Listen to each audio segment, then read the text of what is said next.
बच्चों, आज के इस वीडियो में हम लोग करंट अफेयर्स के क्वेश्चंस डिस्कस करेंगे और वो करंट अफेयर्स के क्वेश्चन जो आपके लिए अगस्त में होने वाले जो एग्ज़ाम्स हैं उनमें इम्पॉर्टेंट हों आपके लिए और उनमें आपको उसका फ़ायदा मिल जाए, ऐसे क्वेश्चंस जो है कुछ हम डिस्कस करेंगे।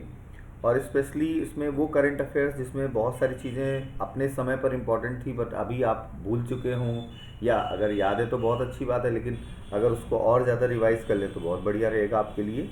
ठीक है, तो क्वेश्चन हम लोग स्टार्ट करते हैं। सबसे पहला क्वेश्चन अगर हम आज का देखें तो आज का जो पहला क्वेश्चन है वो क्वेश्चन है कोच्चि से लक्षद्वीप के बीच। देखिए, अब स्थान यहाँ पर दोनों लिया गया, जो पहला नाम लिया मैंने कोच्चि केरल, तो कोच्चि से लक्षद्वीप। ठीक है, प्रश्न है कोच्चि से लक्षद्वीप के बीच submarine optical fibre cable connectivity, submarine optical fibre cable connectivity plan या योजना के लिए किस कंपनी को अनुमति दी गई है, यानी कौन सी कंपनी इस योजना को बनाएगी। तो वो कंपनी है हमारी public sector company BSNL, Bharat संचार निगम लिमिटेड। ठीक है, तो भारत सरकार के द्वारा कोच्चि से लक्षद्वीप के बीच समुद्र के नीचे submarine optical fibre cable connectivity plan को मंजूरी दी गई है और ये परियोजना किसके द्वारा संचालित होगी? BSNL के द्वारा संचालित की जाएगी। ठीक, नेक्स्ट क्वेश्चन है, भारत सरकार द्वारा कौन से 2 स्थानों पर नवीनतम चिड़ियाघर या जू स्थापित करने की अनुमति दी गई है? ठीक है, या उसको मान्यता प्रदान की गई। नवीनतम कौन से 2 स्थानों पर चिड़ियाघर को मान्यता प्रदान की गई है? तो पहला स्थान है राजगीर चिड़िया सफारी या चिड़ियाघर safari, Rajgir zoo safari, Rajgir चिड़ियाघर या जू सफारी, राजगीर प्लेस का नाम है। नालंदा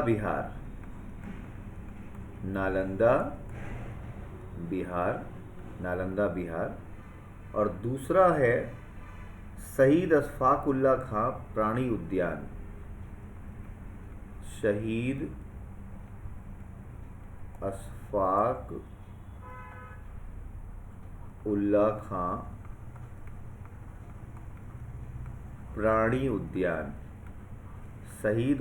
ये दूसरा चिड़ियाघर है जिसको मान्यता दी गई है, प्राणी उद्यान। और ये कहाँ है? गोरखपुर यूपी। ये गोरखपुर यूपी में है। तो अब ये 2 हैं जिनको मान्यता प्रदान की गई है। इससे रिलेटेड आपसे क्वेश्चन जो है वो पूछा जा सकता है, इन दोनों से रिलेटेड। ठीक है, अब इससे आगे हम लोग बढ़ते हैं, क्वेश्चंस को देखते हैं आगे।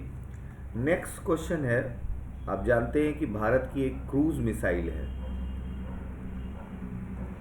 क्रूज मिसाइल, नाम आपको ध्यान आ जाना चाहिए, क्या नाम है? BrahMos cruise missile. तो प्रश्न ये है कि हाल ही में ब्रह्मोस मिसाइल के सरफेस टू सरफेस वर्जन का, सरफेस टू सरफेस संस्करण या वर्जन, सरफेस टू सरफेस संस्करण का परीक्षण कहाँ किया गया? एक्सपेरिमेंट या परीक्षण कहाँ किया गया? तो ये बंगाल की खाड़ी में किया गया, बंगाल की खाड़ी, अंडमान निकोबार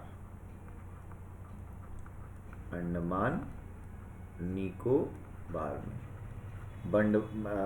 बंगाल की खाड़ी अंडमान निकोबार में सरफेस टू सरफेस। आमतौर पर ब्रह्मोस को सरफेस टू एयर मिसाइल के रूप में जाना जाता है, एयर टू सरफेस मिसाइल के रूप में जाना जाता है। ठीक है, लेकिन सरफेस टू सरफेस मिसाइल का इस जो परीक्षण किया गया है इसके बारे में ये क्वेश्चन आपसे पूछा। नेक्स्ट क्वेश्चन है 93rd 93वें ऑस्कर पुरस्कार, ऑस्कर प्राइज या ऑस्कर पुरस्कार 2021 में भारत की ऑफिशियल या आधिकारिक फिल्म कौन सी है? भारत की ऑफिशियल या आधिकारिक प्रविष्टि या फिल्म कौन सी है? तो मलयालम फिल्म है जल्लीकट्टू। जल्लीकट्टू मलयालम फिल्म है जल्लीकट्टू, ठीक है। जल्लीकट्टू जो है ये ऑफिशियल एंट्री है इंडिया की जो 2021 के लिए की गई, ठीक। जैसे 92वें पुरस्कार 2020 में जो है गली बॉयज़ जो है वो ऑफिशियल एंट्री थी, ठीक है। जल्लीकट्टू एक मलयालम फिल्म है और जिसका निर्देशन या डायरेक्शन जो है वो लीजो जोस ने किया है। लीजो जोस पेल्लीसेरी, इनका पूरा नाम है लीजो जोस पेल्लीसेरी, ये डायरेक्टर हैं इसके।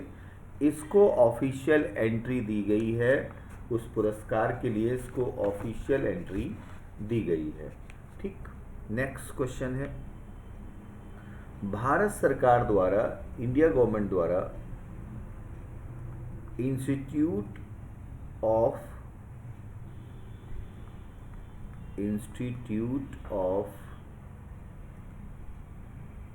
Teaching and research in Ayurveda, teaching and research in Ayurveda, institute of teaching and research इन आयुर्वेद कहाँ स्थापित किया गया है? कहाँ इस्टेब्लिश किया गया है? तो ये इस्टेब्लिश किया गया है जामनगर। जामनगर कहाँ है? गुजरात, ठीक।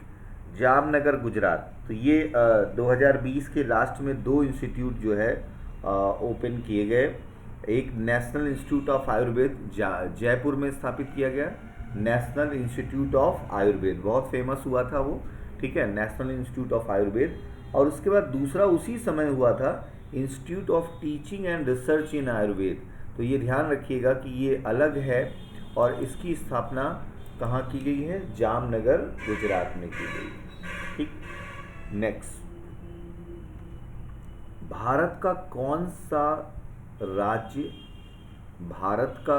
सा राज्य सब्जियों के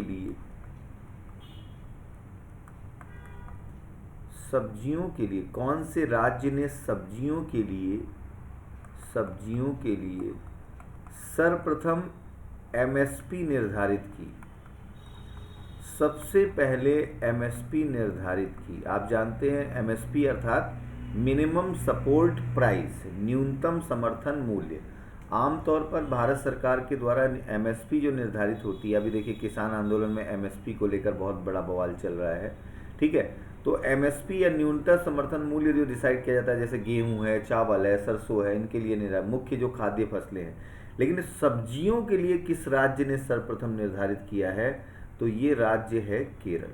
सबसे पहले केरल ने अभी निर्धारित किया है और ये केरल ने जो एमएसपी सब्जियों पर निर्धारित किया है वो ये 1 नवंबर 2020 से इम्प्लीमेंट हो चुका है, लागू हो गया है कि जो भी सब्जियों का लागत मूल्य आएगा उससे 20% अधिक, 20% अधिक जो है उसका एमएसपी होगा, ठीक। ये डिसाइड किया गया है। नेक्स्ट क्वेश्चन है, अगला प्रश्न है, हर घर जल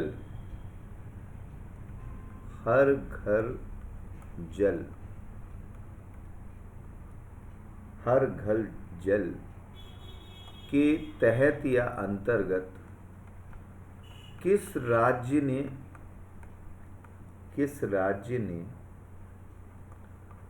100% लक्ष्य प्राप्त कर लिया है? 100% टारगेट या लक्ष्य प्राप्त कर लिया है। ठीक, तो 100% लक्ष्य प्राप्त करने वाला जो राज्य है वो है गोवा। गोवा ने प्राप्त कर लिया है 100% लक्ष्य, जो हर घर जल योजना का लक्ष्य था कि सभी घरों में एक नल का कनेक्शन हो जाए। ये जल शक्ति मंत्रालय के द्वारा किया गया था, उसे गोवा ने प्राप्त कर लिया है। ठीक है, गोवा के द्वारा प्राप्त किया गया है। ठीक, नेक्स्ट अगला प्रश्न है, इसको डिलीट कर देते हैं।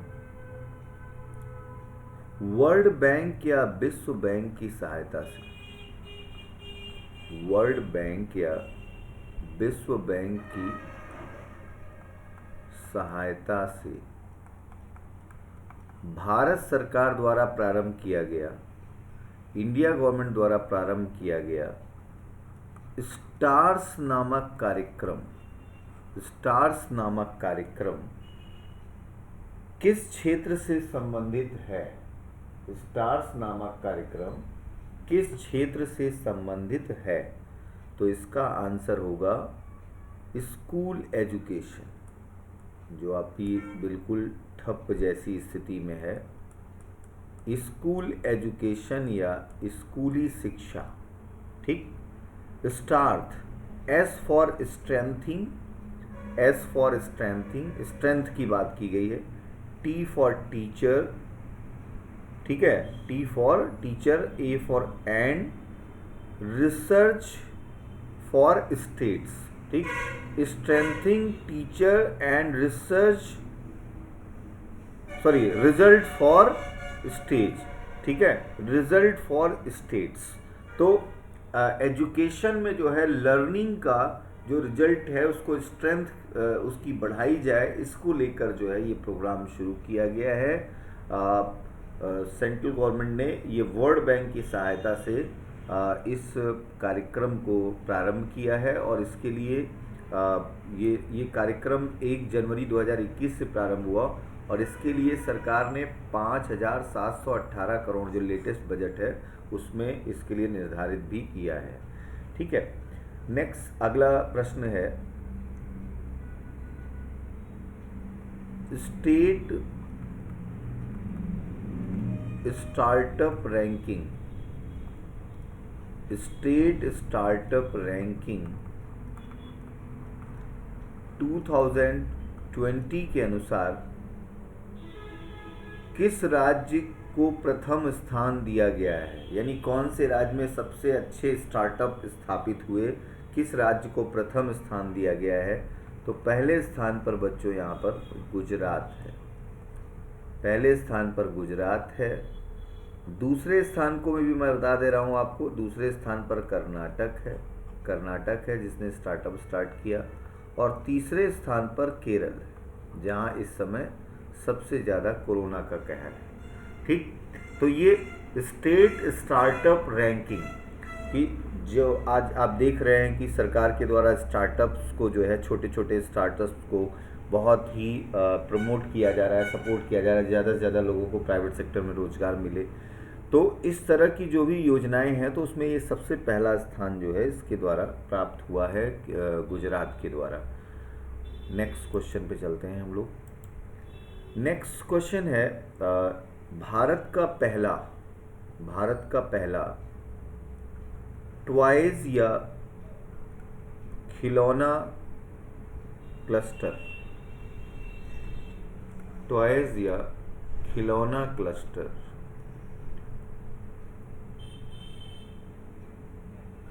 टॉयज या खिलौना क्लस्टर। ठीक है, टॉयज या खिलौना क्लस्टर, क्लस्टर मतलब एक पार्क, एक मैन्युफैक्चरिंग पार्क इसको अगर हम कहें। ठीक है, तो इसका पूरा नाम जो है हो जाएगा टॉयज मैन्युफैक्चरिंग क्लस्टर। तो खिलौना विनिर्माण क्लस्टर जो है वो कहाँ स्थापित किया गया है इंडिया का पहला? तो उसका नाम है कोप्पल, कर्नाटक, कोप्पल कर्नाटक। इंडिया का पहला, एक तरह से जैसे आईटी पार्क होते हैं, अपीयरल पार्क होते हैं, तो उसी रूप में ये क्लस्टर कहाँ स्थापित हुआ है। ठीक है, तो ये जो है कोप्पल कर्नाटक में स्थापित किया गया है।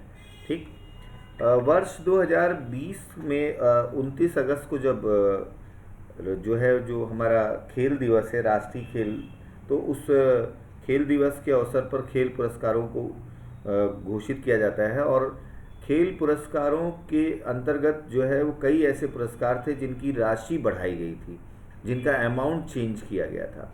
ठीक है, तो उसी से रिलेटेड प्रश्न है। सबसे पहले राजीव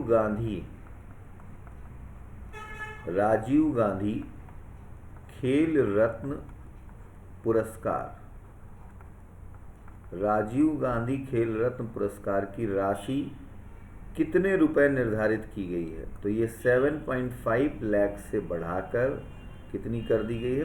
15 लाख रुपए, सॉरी 25 लाख रुपए कर दी गई है। तो 7.5 लाख थी पहले, अब 25 लाख हो गई। ठीक, इसी तरह से जो दूसरा है द्रोणाचार्य पुरस्कार, द्रोणाचार्य पुरस्कार, तो द्रोणाचार्य में दो होता है, एक लाइफ टाइम होता है, लाइफ टाइम ये गुरुओं को दिया जाता है, और दूसरा जो है नियमित होता है, रेगुलर होता है, नियमित या रेगुलर। तो लाइफ टाइम वाला जो है वो 5 से बढ़ाकर 15 कर दिया गया है, 15 लाख, और रेगुलर वाला 5 से बढ़ाकर 10 लाख कर दिया गया है। तो ये दूसरा परिवर्तन हुआ है। तीसरा ध्यानचंद पुरस्कार, हॉकी के जादूगर मेजर ध्यानचंद, तो ध्यानचंद पुरस्कार जो है वो भी 5 लाख से बढ़ाकर और कितना कर दिया गया है? 10 लाख कर दिया गया है। ठीक है, और एक और पुरस्कार की राशि बढ़ाई गई है, अर्जुन पुरस्कार की, ये भी मैं बता दे रहा हूँ यहाँ पर। अर्जुन पुरस्कार की राशि जो है वो 5 लाख से बढ़ाकर और 15 लाख रुपए कर दी गई। ठीक, तो जो कितने से कितनी बढ़ाई गई ये इतना इम्पोर्टेंट नहीं है आपके लिए। आपके लिए इम्पोर्टेंट क्या है कि अब राजीव गांधी खेल रत्न पुरस्कार की राशि कितनी है? 25 लाख है। ठीक है, ध्यानचंद पुरस्कार की राशि कितनी है? 10 लाख है। अर्जुन पुरस्कार की राशि कितनी है? 15 लाख है। ठीक है, तो ये आपके लिए ज़्यादा इम्पोर्टेंट होगा। ठीक, नेक्स्ट क्वेश्चन पर आते हैं। भारत का सबसे लंबा नदी रोपवे कहाँ प्रारंभ किया गया है? लार्जेस्ट रिवर रोपवे या नदी रोपवे जो है वो कहाँ प्रारंभ हुआ है, उसका उद्घाटन कहाँ हुआ है? तो ये है गुवाहाटी में। कहाँ है? गुवाहाटी, असम में है। किस नदी पर है? ब्रह्मपुत्र नदी, ब्रह्मपुत्र नदी पर है। और 1.82 किलोमीटर नदी पर, बड़ा मज़ा आएगा अगर इस पे जो है इस रोपवे पे नदी के ऊपर जाने को मिलेगा तो, और जब भी समय मिलेगा ज़रूर यहाँ जाया जाएगा, स्थितियाँ जब नॉर्मल होंगी तो। नेक्स्ट, इसके बाद अगर हम देखें कि अगला प्रश्न जो मुझे दिख रहा है इंडिया से रिलेटेड ही है, एक्सपोर्ट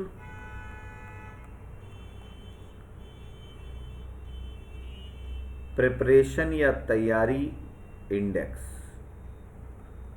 प्रिपरेशन या तैयारी इंडेक्स 2020 निर्यात तैयारी सूचकांक, ये नीति आयोग जारी करता है। ध्यान रखना, किसके द्वारा जारी होता है? नीति आयोग के द्वारा। ठीक है, नीति आयोग के द्वारा जारी किया जाता है।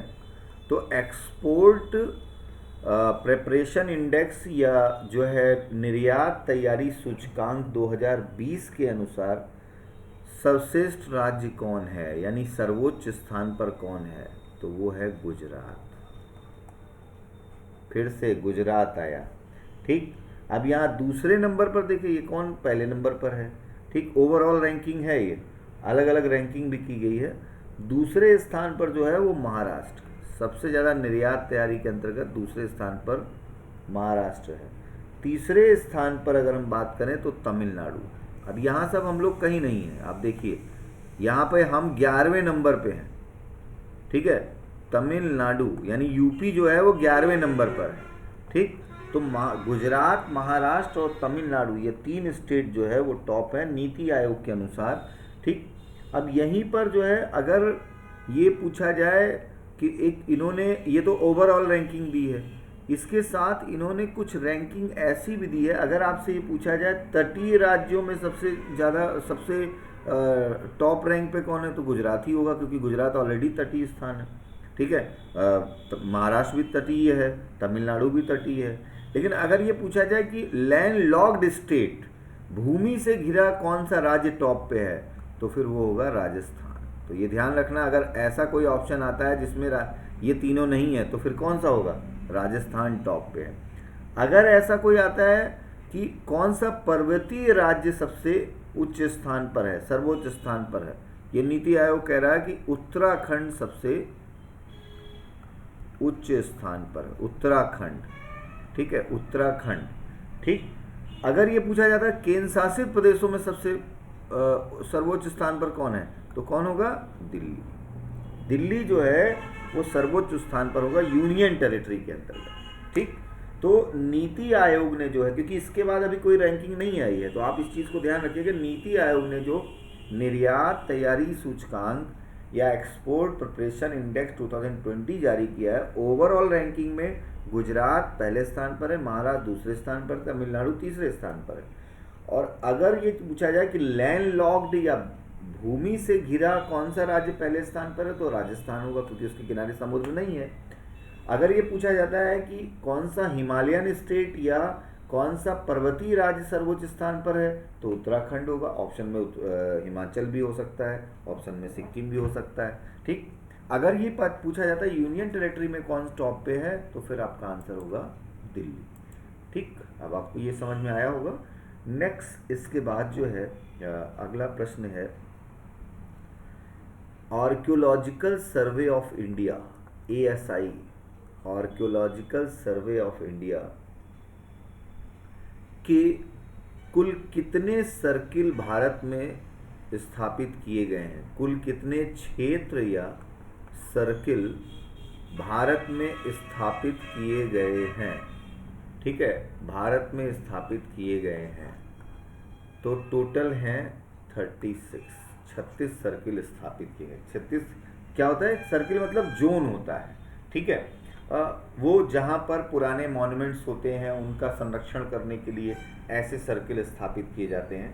तो 36 सर्किल। अब ये क्वेश्चन क्यों पूछा गया, ये इसलिए पूछा गया कि वर्ष 2020 में 7 नए सर्किल स्थापित हुए हैं। ASI के 7 न्यू सर्किल जो है वो स्थापित हुए हैं।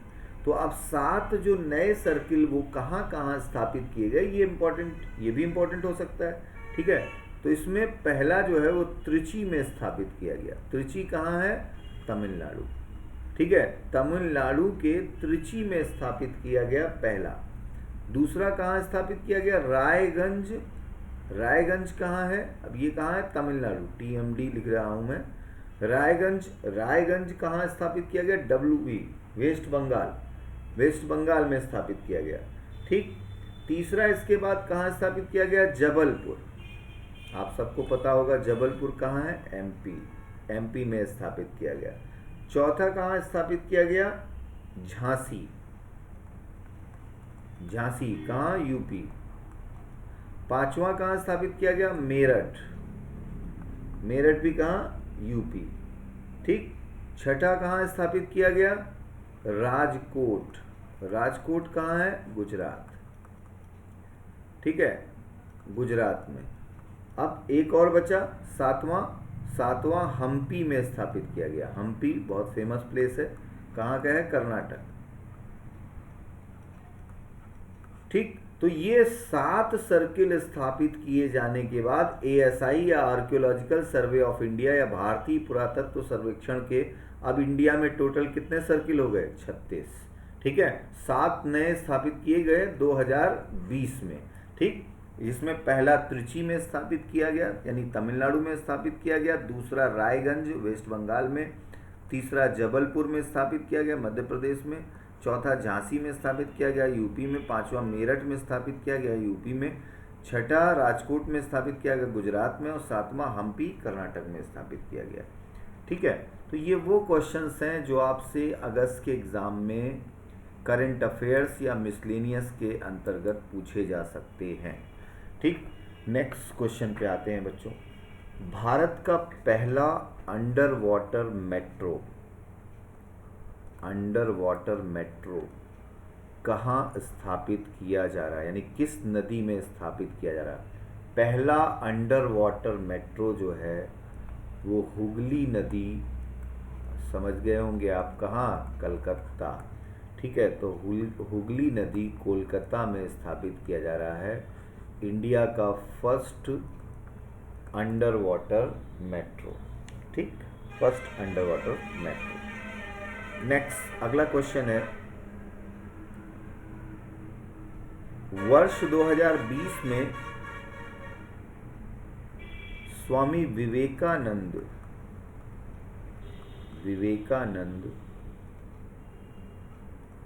योग विश्वविद्यालय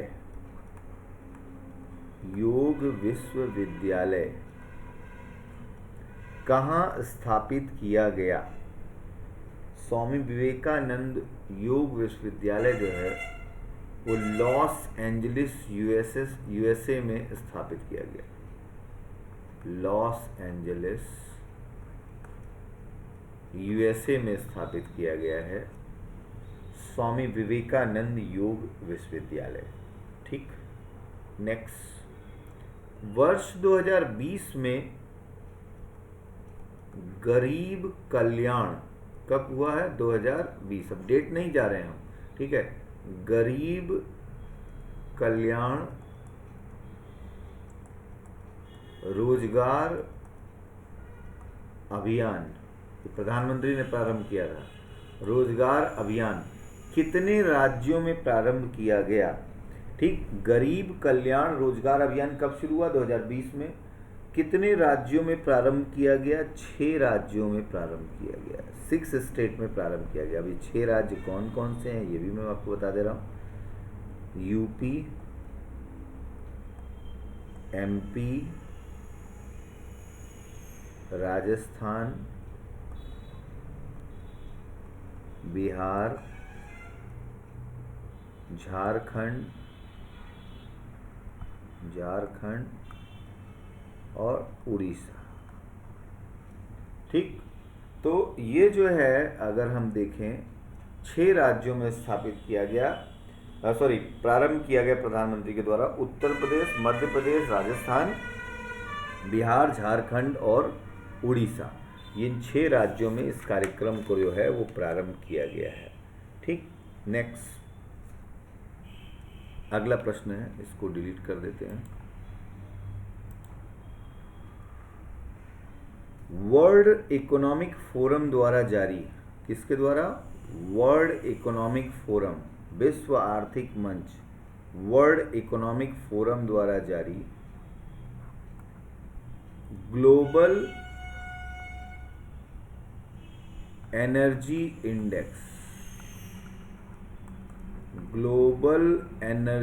इंडेक्स, ठीक है, वैश्विक ऊर्जा सूचकांक 2021 में प्रथम स्थान किसे दिया गया है? तो ग्लोबल एनर्जी इंडेक्स में ये देश में उसकी आवश्यकता के अनुसार दिया जाता है। पहला स्थान स्वीडन को दिया गया है। ठीक, दूसरा स्थान किसको है? नॉर्वे को दिया गया है, और तीसरा डेनमार्क। ये 3 देश ऐसे हैं जो अधिकतर वर्ल्ड लेवल की सूची में पहले, दूसरे, तीसरे पर होते हैं। स्वीडन, नॉर्वे और डेनमार्क। ठीक, तो अगर हम इंडिया की बात करें, भारत की बात करें, तो इस इंडेक्स में भारत जो है वो 87 नंबर पर है, 87वें नंबर पर। टोटल कितने कंट्री है इस इंडेक्स में? 115। सोच लो आप, 115 में हमें 87 नंबर पे हैं इस इंडेक्स के अंतर्गत। ठीक, नेक्स्ट अगला प्रश्न है, इंडो कोरियन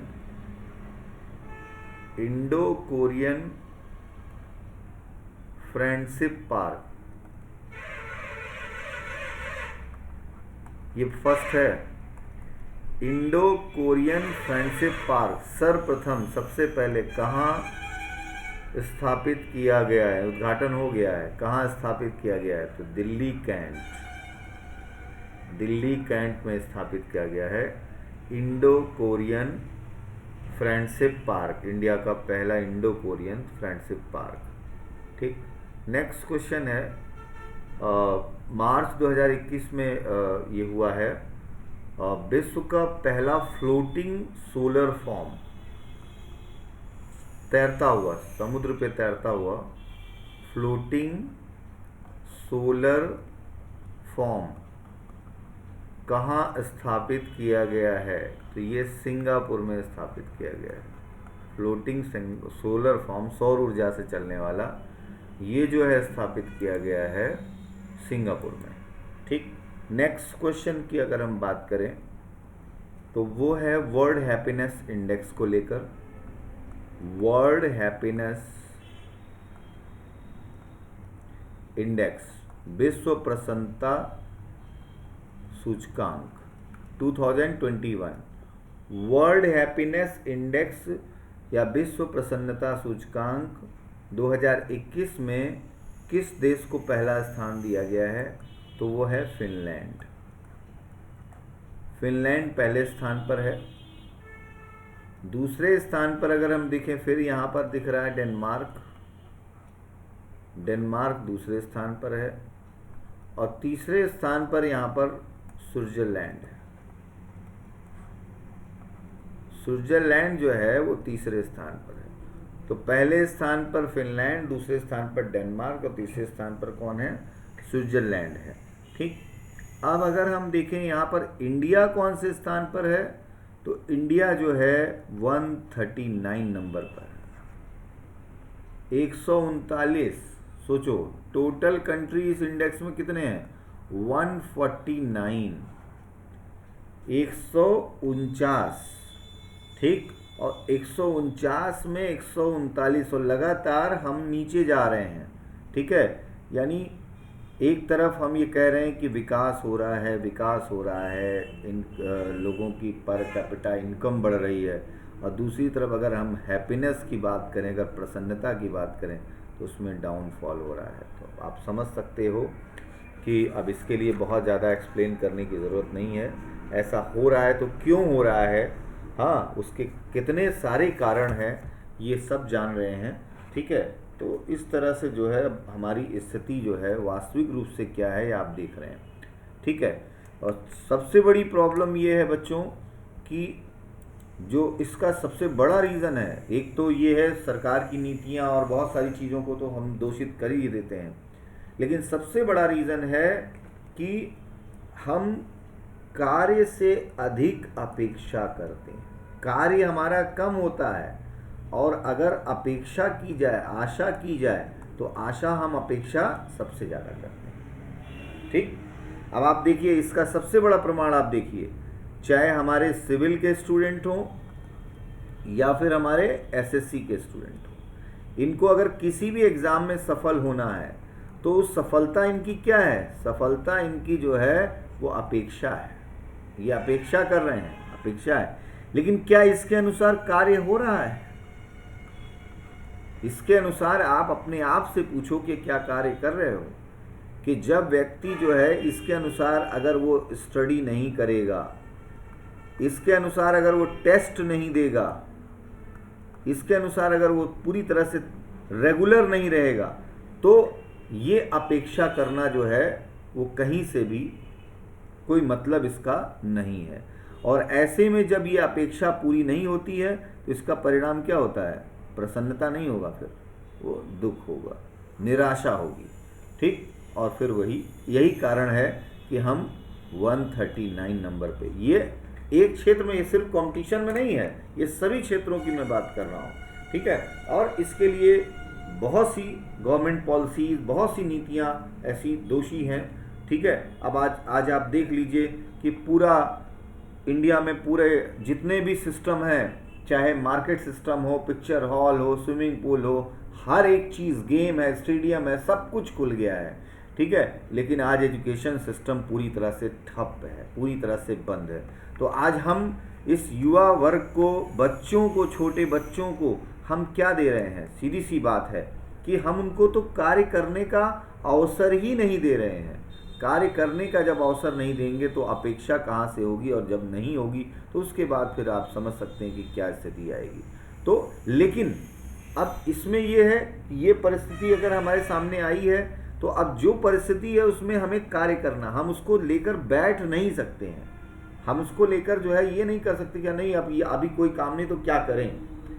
आप उसी अवसर के अंतर्गत अपना काम नहीं करोगे तो फिर आगे आप नहीं बढ़ पाओगे। तो इसलिए जो चीज़ हमारे हाथ में नहीं है उसको लेकर जो है वो दुख मनाने से, अप्रसन्न होने से कोई फायदा नहीं है, ठीक है। और इसीलिए जो है जब जो स्थिति आए उसमें अपना मैक्सिमम करते रहना है, और फिर जब अच्छी स्थिति हो तो आप अपना और ज़्यादा अच्छा कर लो। और आप अगर आप कार्य के अनुसार अपेक्षा करोगे या अपेक्षा के अनुसार कार्य करोगे, सफलता चाह रहे हो तो उसके अनुसार कार्य करोगे अगर ये, ठीक है। कितने लोग ऐसे हैं जब तक प्रेशर न डालो, ना तो कोई टेस्ट है, ना तो कोई नोट्स है, ना तो कोई रिवीजन है, तो कैसे सफलता की अपेक्षा कर सकते हो? तो फिर आप नहीं कर सकते। तो आशा है बच्चों आप करंट अफेयर्स के इन क्वेश्चंस का फ़ायदा उठाएंगे और इसके बाद इसके आधार पर आप अपने एग्ज़ाम्स में अच्छा करेंगे। थैंक यू बच्चों, थैंक यू।